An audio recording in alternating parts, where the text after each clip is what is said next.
గౌరవనీయ ఉప ముఖ్యమంత్రి పవన్ కళ్యాణ్ గారి తిరుపతి జిల్లా పర్యటన ఆద్యాంతము హాస్యం ఒట్టుపడే విధంగా అత్యద్భుతంగా కొనసాగింది.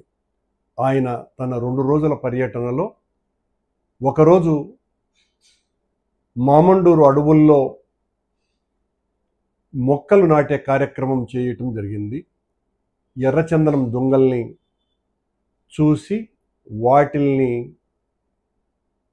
ఎర్రచందనం మొక్కలు అంటే వెంకటేశ్వర స్వామికి గాయం తగలటం కారణంగా ఆ రక్తంతో పెరిగినటువంటి మొక్కలు అని ఒక కొత్త సుభాషితాన్ని ఆయన చెప్పటం జరిగింది. ఈ అడవిలో మొక్కలు నాటటం ఏందో ఎవరికి అర్థం కాల. ఇప్పుడు పవన్ కళ్యాణ్ గారు అంటే అడవుల్లో, దట్టమైన అడవుల్లో చెట్లు నాటుతారు, బాగా పొంగి పొరలేటువంటి నదుల్లో నీళ్లు పోస్తారు, నల్ల కళ్ళద్దాలు వేసుకొని 2 లక్షల 2వ పుస్తకం చదువుతారు అని జనం అనుకుంటున్నారు.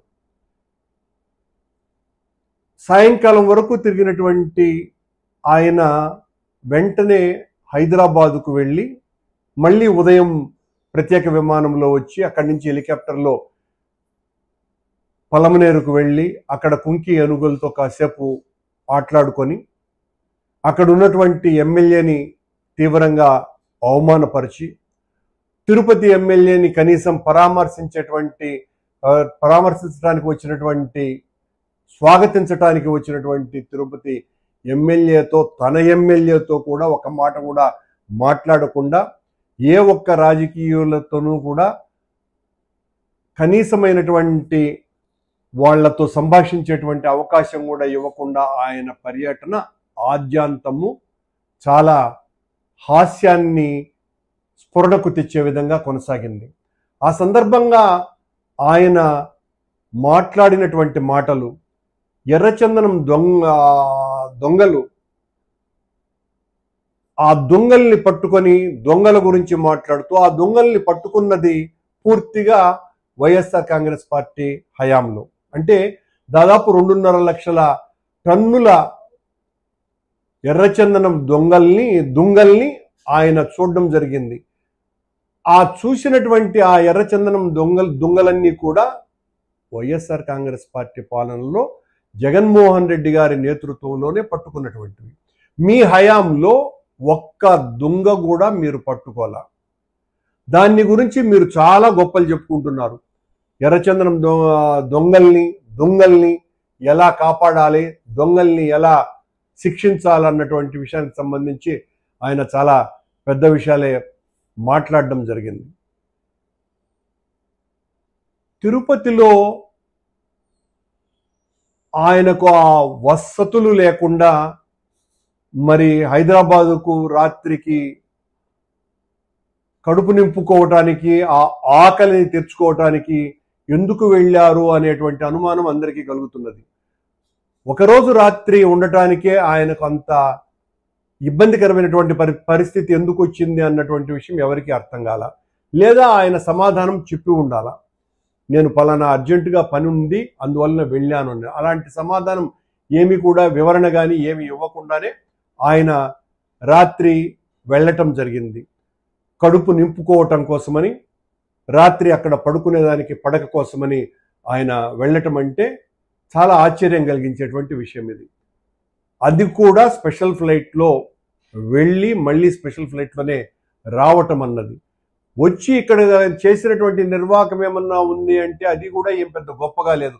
ఆయన సినిమా స్టైల్లో వచ్చి ఆ అటవీ శాఖ డ్రెస్సును ధరించి ఇక్కడ ఉన్నటువంటి జన సైనికులకు ఎవరికి కూడా కనీసం వాళ్లకు స్వాగతం ఇచ్చేటువంటి అవకాశాన్ని కూడా కల్పించకుండా ఆ 2 ఎమ్మెల్యేలను కూడా అవమానపరిచి, వెంకటేశ్వర స్వామికి గాయమైంది, ఆ రక్తం ద్వారా పుట్టినటువంటి చెట్లు ఎర్రచందనం దొంగలు అనేటువంటి కొత్త విషయాన్ని చెప్పటం తప్ప, దట్టమైన అడవిలో మొక్కలు నాటటం తప్ప, తద్వారా ఏమనుకున్నారు జనము, ఓహో పవన్ కళ్యాణ్ గారంటే దట్టమైన అడవుల్లో చెట్లు నాటుతారు, బాగా పొంగి పొర్లేటువంటి నదిలో నీళ్లు పోస్తారు, అంతే కూడా కాకుండా ఆయనకు నల్ల కళ్ళద్దాలు వేసుకొని ఒక కెన్నెత్ పుస్తకం చదువుతున్నారు. మామూలుగా అందరికీ తెలిసిన విషయం ఏంటంటే పవన్ కళ్యాణ్ గారు తెల్లద్దాలు వేసుకొని, అంటే రీడింగ్ గ్లాసులు వేసుకొని చదవటం అన్నది ఈ మధ్యన అందరూ చూశారు. ఆయనకు క్యాటరాక్ట్ ఆపరేషన్ అయినట్టు కూడా ఆయన ఎక్కడ ప్రకటించుకోవాలా, అంత రెస్ట్ కూడా ఆయన ఎక్కడ తీసుకోవాలా. కానీ నిన్న ఆశ్చర్యంగా బాగా చిక్కటి నల్లద్దాలతో ఆయన ఆ పుస్తకాన్ని చదువుతూ ఫోటో పడింది. ఏంటి దీని అర్థం? మీరు ఫోటోల కోసమని పోజులు ఇవ్వటానికి పుస్తకాలు చదువుతున్నారా, లేకపోతే కొత్త విషయాలు చెప్పటానికి మీరు ప్రయత్నం చేస్తున్నారా? ఎవరికి కూడా అర్థం కాకుండా మీ పర్యటన అంతా కూడా ఆద్యాంతము ఆశ్చర్యకరం కలిగించే రీతిలో కొనసాగింది. మీ పర్యటన వల్ల తిరుపతి ప్రజలకు ఏ రకమైనటువంటి ప్రయోజనము జరగకపోగా, మీరు దిగిన పక్కనే వరదయ్యపాళెంలో ఒక చెరువు తెగిపోయి 100 పశువులు చనిపోతే, మీరు ఆ గోవులు చనిపోతే, మీరు హిందూ ధర్మ పరిరక్షణ కోసమని నడుం బిగించినటువంటి వ్యక్తిగా ఆ గోమాతలు చనిపోయినటువంటి దానికి పరామర్శకు కూడా ఆ ప్రజల దగ్గరికి మీరు వెళ్ళకపోయారు. కాషాయంబరదారి అంటే కాషాయము ధరించి, అంబరములో అంటే గగనములో తిరిగేటువంటి వ్యక్తిగా మిమ్మల్ని అనుకుంటున్నారు. ఇది చాలా అందరికీ కూడా బాధ కలిగిస్తుంది మీ ఈ ట్రిప్. పవన్ కళ్యాణ్ గారు, ఇలా మేమేదైనా మీ మీద ఈ సద్విమర్శ చేస్తే అర్థం చేసుకోవాలా. ఎవరికైనా మంచి చెబితే, అరే ఈడు మంచి చెప్పినాడు, మంచి విషయాల్ని మనం తప్పును సరిదిద్దుకోవాలా అని అనుకోవాలా. కానీ మీ వాళ్ళు అదములు అర్థం కాకుండా కసురుకుంటారు, లేకపోతే కోట్లాడతారు, మా మీద పడతారు. మరి మీరు మీ జన సైనికులో ఎలా రెస్పాన్స్ అవుతారో మాకు తెలియదు. కానీ మీ పర్యటనలు భవిష్యత్తులోనైనా ప్రజలకు ఉపయోగపడే విధంగా, అర్థవంతంగా, ఇప్పటికే మీ మీద మీ కార్యకర్తల్లో కూడా చాలా అసహనం ఉంది. ఆ అసహనాన్ని పోగొట్టే విధంగా మీరు కూటమిని కాపాడటానికి ఎంత శ్రద్ధ చూపుతున్నారో, మీ జన సైనికుల్ని కాపాడుకోవటానికి కూడా శ్రద్ధ చూపించవలసిందిగా కోరుతున్నాను.